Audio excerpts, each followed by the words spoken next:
sans connaître sans connaître le vrai Dieu. Et c'est ce qui s'est passé dans beaucoup de vies, dans beaucoup de personnes qui sont à l'église aujourd'hui. Tu arrives, donne ta vie à Jésus, accepte Jésus, accepte Jésus. Mais qui est Jésus? C'est là le problème. Qui est Jésus? Il vient d'où? Amen. Oh, Jésus est celui que quelqu'un nous a envoyé. Il faut d'abord connaître ce quelqu'un. Et c'est pourquoi la Bible nous dit que lorsque l'apôtre Paul allait enseigner, allait évangéliser, il commençait par les prophètes, il passait par Moïse avant d'atteindre Jésus. C'est pour cela que Pierre peut prêcher après la Pentecôte. Il leur dit ceci: je vous annonce celui-là, quand annonçaient les prophètes. Les prophètes, en fait, Pierre a connu Jésus. Pierre pouvait commencer par leur dire, Jésus dit qu'ils ne comprendront pas si je leur dis qui est Jésus. Mais il faut que je leur rappelle d'abord l'histoire de leurs ancêtres.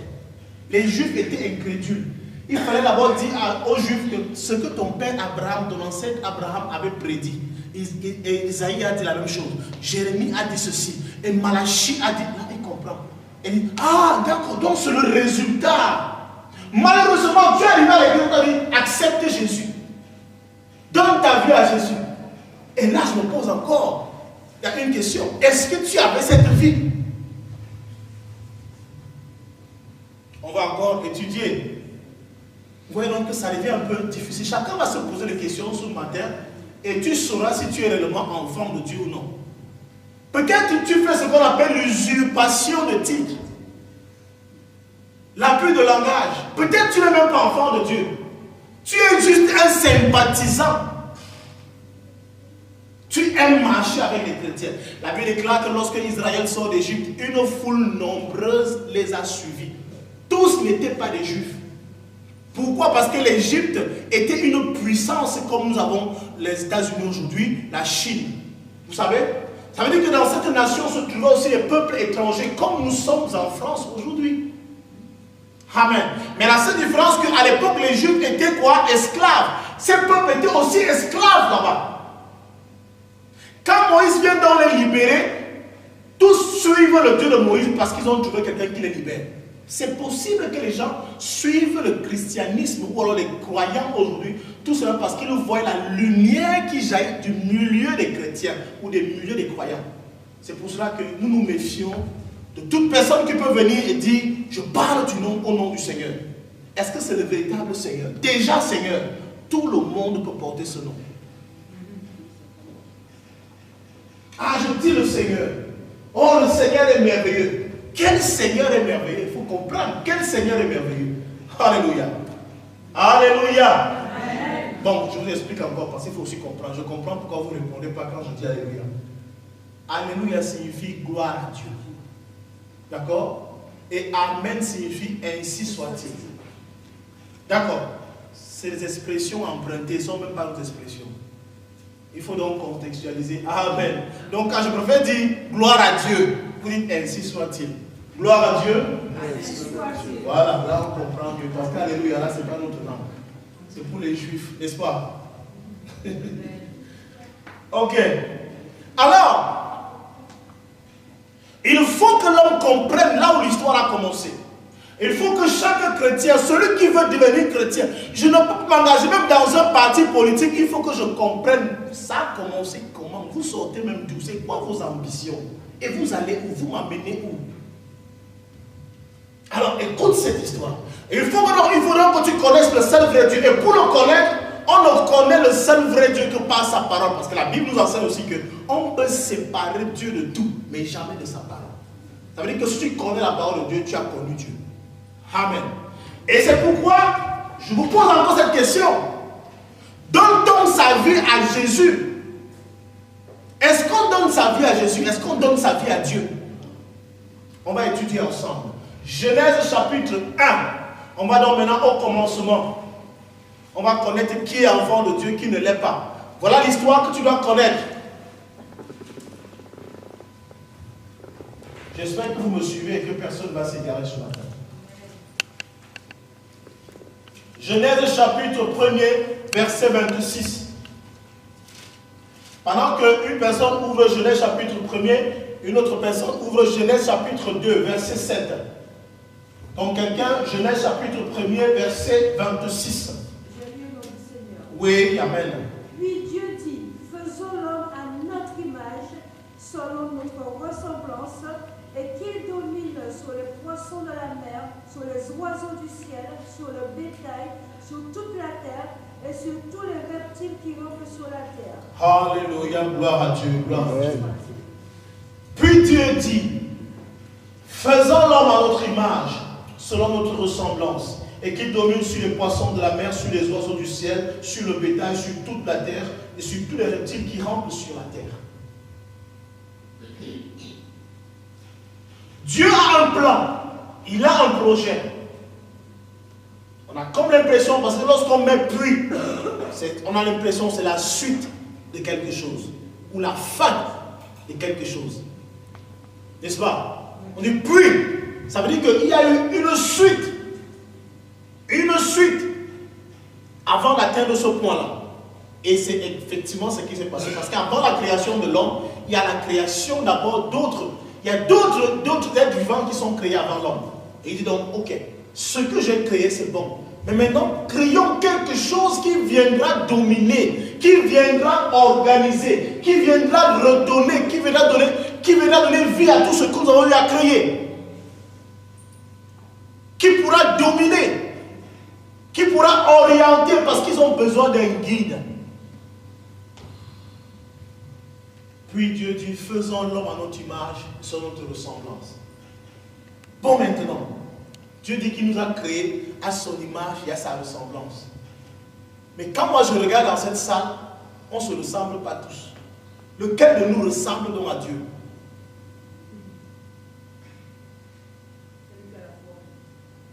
Voilà, elle a donné une question. Est-ce qu'on peut acclamer pour elle? Elle dit celui qui a la foi.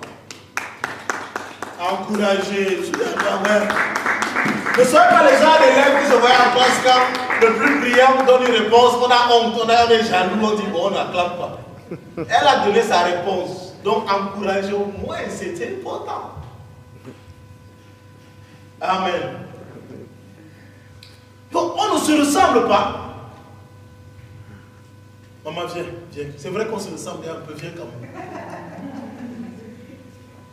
Viens. Bon, ok. On se ressemble là. Oui. Donc on se ressemble. Ok, d'accord. Viens, Flavie, viens. 2 gouttes d'eau. 2 gouttes d'eau. 2 gouttes d'eau. Bon, on se ressemble là. Est-ce qu'on se ressemble? Renzo, viens.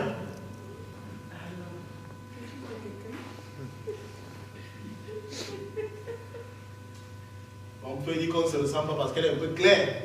Là. Bon, Renzo, place-toi ici. Bon, ils se ressemblent là. C'est parce qu'ils ont les t-shirts qui se ressemblent. Parce que même ces t-shirts-là ne se ressemblent pas. N'est-ce pas? Bon, si donc entre nous, il y a déjà un problème de ressemblance, lequel de nous alors ressemble réellement à Dieu? Ça veut dire qu'on a un problème, il y a un problème, n'est-ce pas?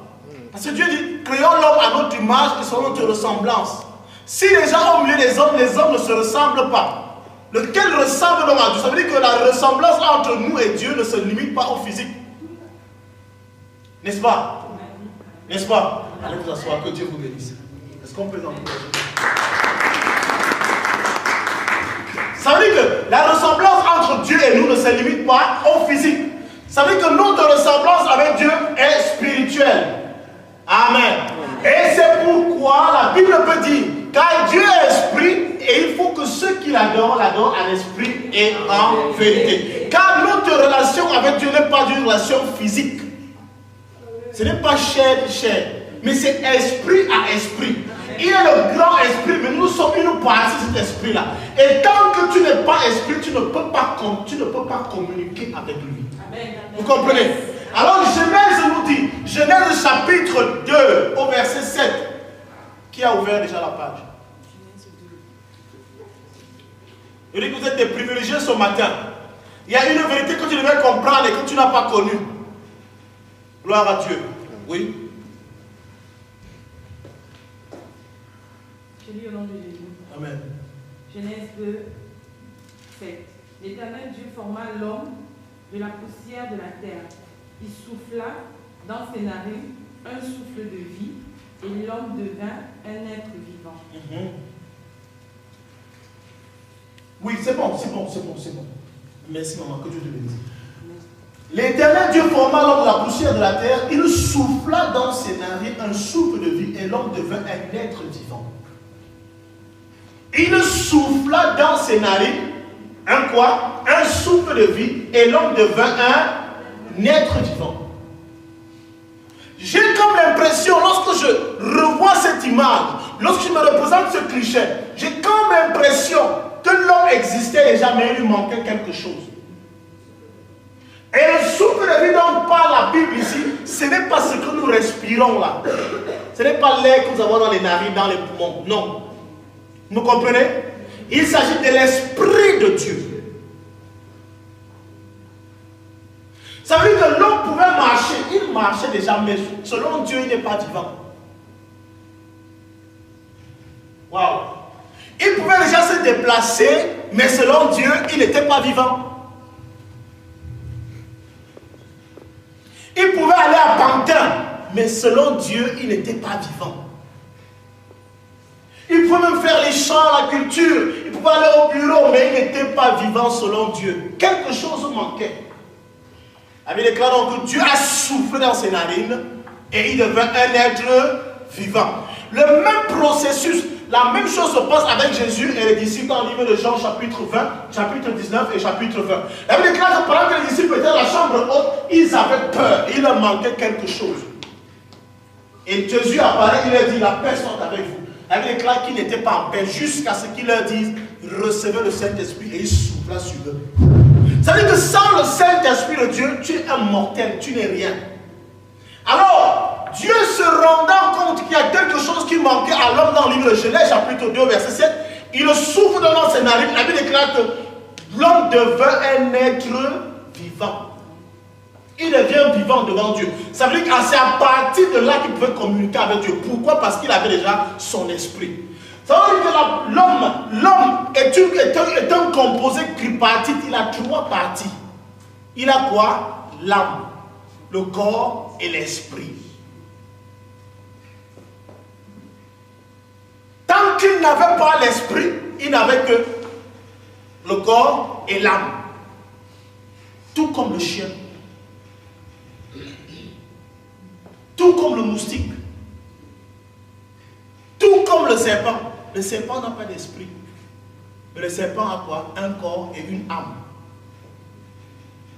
Tout comme un arbre. L'arbre a quoi? Un corps et une âme. Mais l'arbre n'a pas d'esprit. Suivez-moi très bien ce matin. Alors quelque chose va se passer. Dans le même chapitre, à partir du verset 15, prenons verset 15. Le verset 15 dit ceci. L'Éternel Dieu prit l'homme et le plaça dans le jardin d'Éden pour le cultiver et pour le garder. L'Éternel Dieu donna cet ordre à l'homme. Tu pourras manger de tous les arbres du jardin, mais tu ne mangeras pas de l'arbre de la connaissance du bien et du mal. Car le jour où tu en mangeras, tu mourras. Le jour que tu vas goûter cet arbre-là, tu feras quoi? Tu mourras. Mais nous connaissons très bien la suite. Adam et Ève ont-ils mangé, vrai ou faux? Ils ont mangé l'arbre. Sont-ils morts ou sont restés? Ils sont restés en vie. Moi, vous dites qu'ils sont morts. Moi, vous dites qu'ils sont morts. Moi, vous dites qu'ils sont morts. Vous voyez donc, en fait, c'est ce. Vous êtes tous les enfants de Dieu, n'est-ce pas? Vous voyez que vous avez la difficulté à pouvoir définir. Vous ne vous entendez pas. Parce qu'en fait, c'est ce qu'on vous enseignez. Et personne n'arrive à dire qu'ils sont morts, qu'ils étaient morts ou alors ils étaient vivants. Disent non, ils sont morts. D'autres disent non, ils étaient vivants. C'est parce qu'en fait, il n'y a pas cette base-là. Et c'est cette histoire-là que je voudrais que tu comprennes ce matin. Ils vont manger. Dieu ne se répand jamais de sa parole. Il a dit le jour que vous en mangerez, vous mourrez.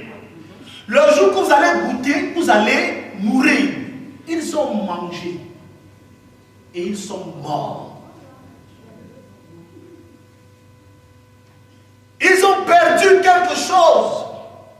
que Dieu leur avait donné, qui les rendait vivants devant lui. C'était quoi? Son esprit. Il a retiré donc cette troisième partie qui était son esprit, et l'homme est redevenu comme avant le verset 7 du chapitre 2. C'est-à-dire un nez qui peut se déployer, qui marche. On va attendre dans le jardin d'Éden, mais il n'entend plus quand Dieu l'appelle. Il ne peut plus converser avec Dieu. Il ne peut plus échanger avec Dieu. Quelque chose s'est passé. Il y a eu brisement. La barrière a été établie. C'est là qu'entre le péché. C'est ça le péché. Vous comprenez? C'est ça en fait le péché. Adam vient de faire quelque chose. Il vient de détruire l'humanité.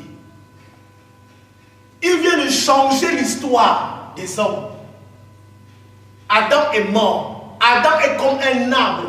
Adam est semblable à un magouillard, à un lézard, à une poule, à une chèvre. Il n'a qu'une âme et un corps. C'est pourquoi, lorsque le serpent le plus courageux se présente devant Adam, Adam fuit. Il ne m'a pas compris.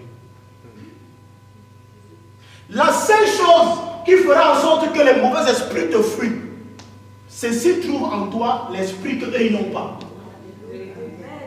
Mais tant que tu es une âme et un corps, ils t'attaquent comme ils veulent. Ils font de toi ce qu'ils veulent parce que vous êtes de même nature. Vous comprenez? Car tu es poussière et tu retournes la poussière. Or, avant cela, il n'y a pas que tu étais poussière. J'avais une vie d'éternité avec toi. J'avais un programme avec toi. Mais parce que tu l'as rompu, tu vas retourner la poussière.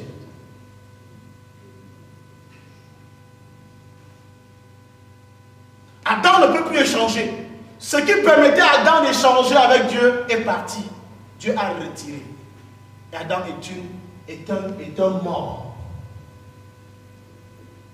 Adam est un mort. Pas étonnant qu'au chapitre 5, au verset 3, on dit ceci. Lisez avec moi. Genèse chapitre 5, verset 3.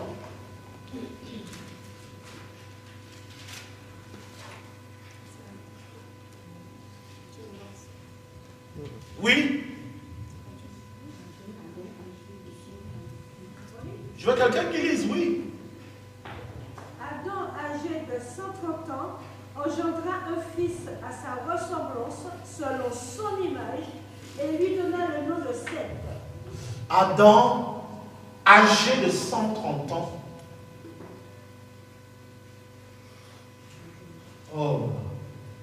engendra un fils à sa ressemblance selon son image et il lui donna le nom de Seth. Or, dans le chapitre 1, verset 26, la Bible nous dit que Dieu a créé l'homme à son image et à sa ressemblance. En réalité, si Adam n'avait pas péché, Seth devait être à l'image et à la ressemblance de Dieu.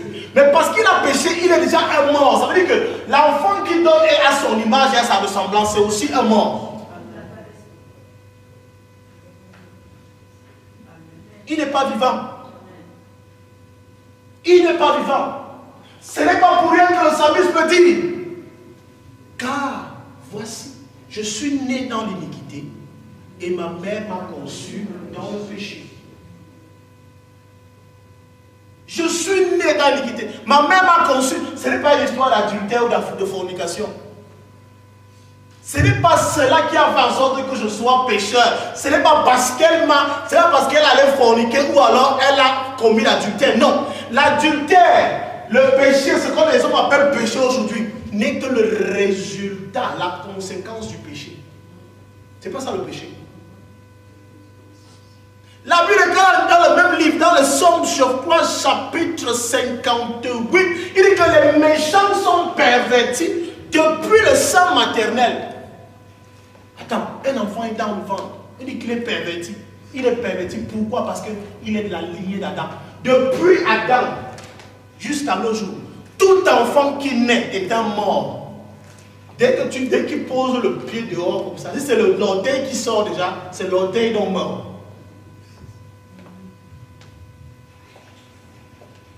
C'est l'orteil d'un mort.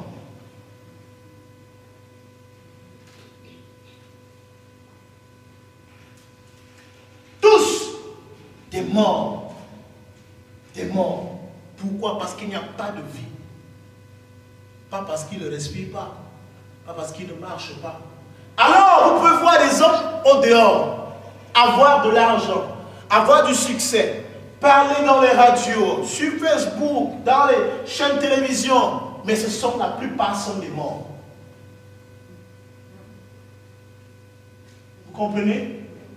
Alors, expliquez-moi, comment un mort peut donner la vie? Donne ta vie à Jésus, tu n'as pas de vie à donner à Jésus. En fait, c'est quand tu deviens enfant de Dieu que tu as une vie. Amen. Quand tu donnes ta vie à Jésus, c'est un mort, il a quelle vie à donner? C'est Jésus qui lui donne la vie, lui prend sa mort, lui donne. Vous comprenez un peu? Échange de vie.